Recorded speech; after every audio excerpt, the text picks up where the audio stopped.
Hey, King Street Church family.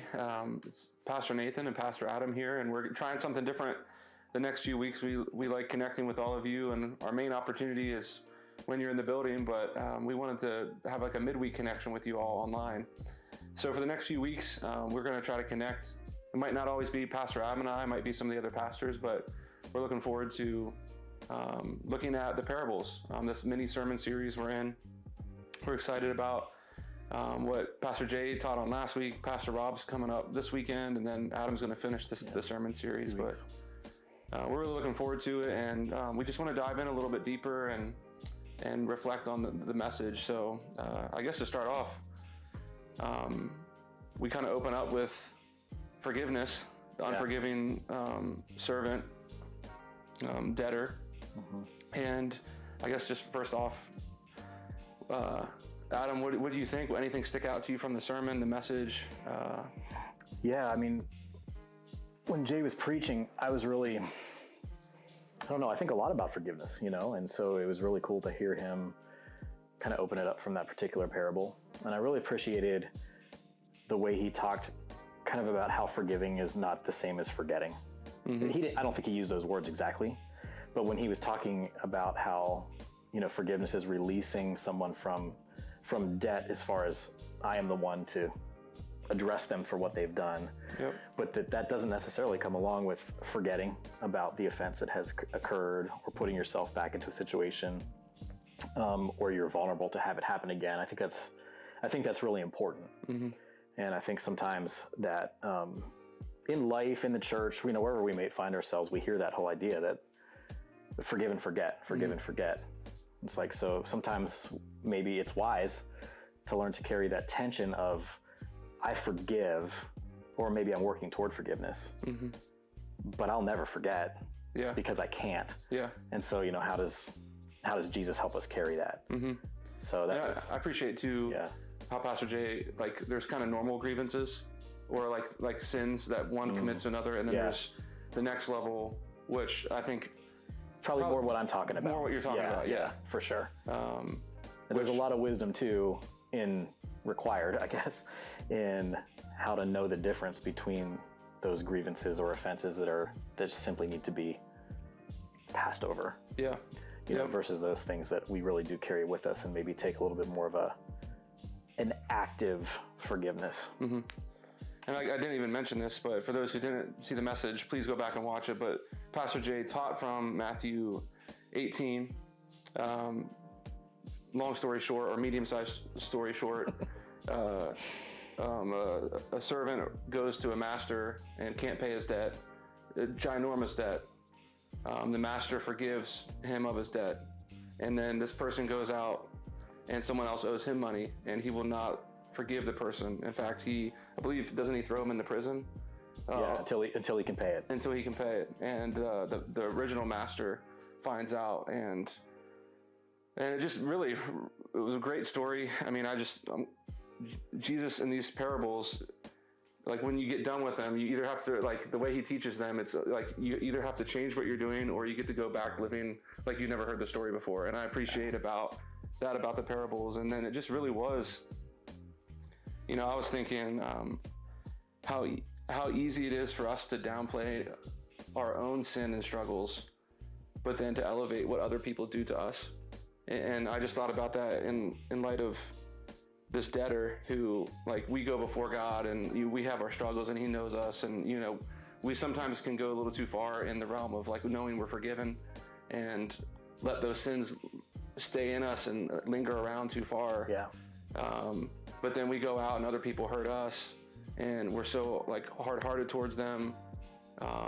We don't want, it breaks relationships. We don't want to acknowledge them or whatever it might be. And I think that really sat with me this past Sunday as I was thinking about it afterwards, and just all right, Lord, who do I need to forgive? I think that's the obvious question that it kind of turned into. Who do I need to forgive? And Lord, what do I need to seek you in forgiveness of? What have I done to you that I need to ask forgiveness of? So it's been a great message and a great thing for us to think about. And it made me start thinking though about other examples in Scripture of people that confess the sin, or, we have Joseph in the Old Testament with his family. Oh yeah. And I just imagine that. Yeah.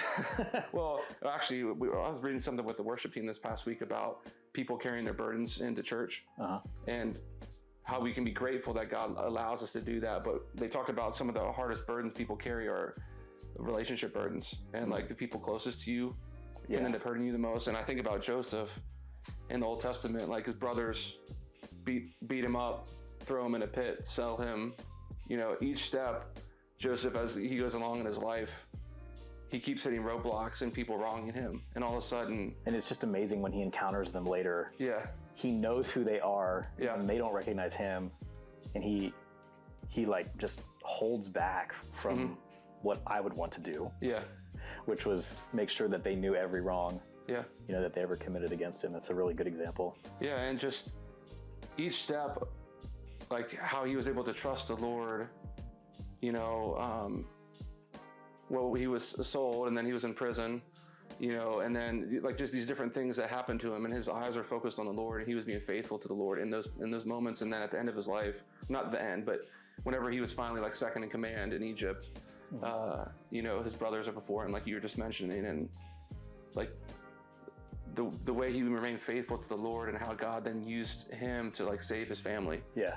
And like to be reconciled in that moment. And it's a pretty amazing story. But the other one, it's powerful. I mentioned, I think the obvious one that always pops out to me is David, King David. And like we think so highly of him, rightfully so, because of his heart for the Lord and his openness with the Lord. And the Psalms are full of that, I believe. For sure. But, Psalm 51 is probably one of the more famous ones up there with Psalm 23. But just his confession, the theme, it says in my study Bible, David's plea for mercy, forgiveness, and cleansing. And he would have had in his story some things that, at least in today's world, and I'm sure in his world, were really high profile sins. Oh, yeah. And so for him to come kind of in such a spirit of confession, like in Psalm 51, powerful. I agree. And I think the heart and the humility that we find in David, I think that's where the Lord wants us.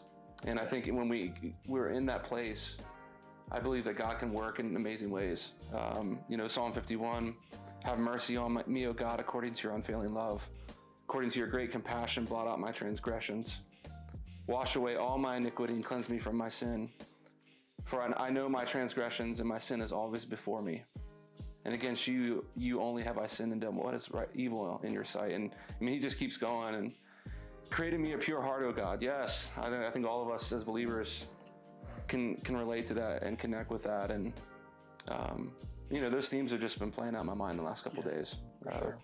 It's been also neat. Like we as pastors and as staff, we talk about how we've seen God at work, and it's been neat. Even in the parking lot today on the way in the office, someone stopped me. I was walking by and just talked about how God's been using these sermons the last couple of weeks, specifically forgiveness, to really address something in their own life. And just grateful for God's power and work at that. When we plan stuff, we don't really ever know how God's going to use it. And those that receive the different things that we do as a church, it's really cool to hear stories of people who encounter God in that. Yeah. And you're like, well, we didn't plan for that. Yeah. All we tried to do was be faithful to his word, and he did the work. The Holy Spirit did the work. It's really cool to hear those stories. Yeah. I'm putting you on the spot a little bit, but for people that are dealing with situations, and I know this is hard because could be anything in the line of forgiveness, but do you have any recommendations, or you do a lot with reconciliation as part of your job, broken relationships? If someone was seeking forgiveness or wanting to move into a conversation like that, do you have any recommendations for how to enter into those types of conversations? Yeah, put me on the spot a little bit. Sorry. No, I mean, the first thing that comes into my head, you sort of already mentioned a little bit in the last couple minutes, is just this idea of humility. And I think that one thing that really, whether you're the offender or the offended, and it's usually not that easy, right? I mean, usually there's some kind of mixture of things that are going on. There's nuances in our interactions with one another and in our stories. In order to understand all those different interactions and those nuances, we need to be good listeners. Yeah. And to listen well takes a lot of humility. And so I would say, you know, among other things, of course, but to walk into these situations where maybe reconciliation is needed and don't necessarily feel like I have to get my story out. I have to be right. I have to be understood. Hopefully you'll get that chance. Yeah. But to say, no, you know what? I'm going to take a back seat here. And I have to give this other person opportunity to share their story. Mm-hmm. I have to listen to where they're coming from. And I think that spirit of humility, when we interact with one another, even if things are a little tough, yeah, it can go so far. Mm-hmm. And we know that that's what Jesus did. Mm-hmm. You know, he had every right to claim, and I'll play the God card, yeah, so to speak, like all day long. But he didn't. He humbled himself even to the point of death, yeah, on a cross. So nothing that you or I are ever going to face is that serious, mm-hmm, compared to death on a cross for the sin of mankind. Yeah. You know, and so it's maybe not the only answer to your question. It might not even be the best answer to your question, but I certainly do think that seeking help from the Lord in approaching one another with humility, mm-hmm, can go so far in the ability to both offer forgiveness and even in the case of receiving forgiveness, yeah, when needed. I agree, and listening is key. Yeah. And I think if you can enter into a situation with really truly listening, not already knowing what you want to say, yeah, and then entering with humility, I think those are two, like, game changers, you know, in the sense of sure, it can shift the dynamic of any conversation. And yeah, agree. Honestly, I don't know if you remember this, but a few months ago, you actually came into my office and you actually practiced some of this, you know, and you're just sensing some frustrations and different things going on, and you actually came back and asked, hey, like, have I done anything? And I don't remember, you know, but I believe you. But it was just interesting, like you entered into my office and you kind of came in with humility, and you're just truly trying to seek out, hey, are you good? And we were, and we were able to talk, and we were great. And but I appreciated your heartbeat and the way you came in, and how we entered into that conversation. So yeah, thanks. And I think when you do that, I don't specifically remember that example. So, yeah, but you know, we have a relationship where I could come to you like that, yeah, and I would hope you would feel the same about me. Mm-hmm. And the more you practice, or one with one another, when we practice that kind of thing, the easier it is the next time it rolls around. Mm-hmm. You know, to say, oh, I know Nate trusts my heart in this. Yeah. You know, so I feel even safer then to humble myself before you, mm-hmm, and listen and hear what it is that you have to say, whether it's easy to receive or difficult to receive. Yeah.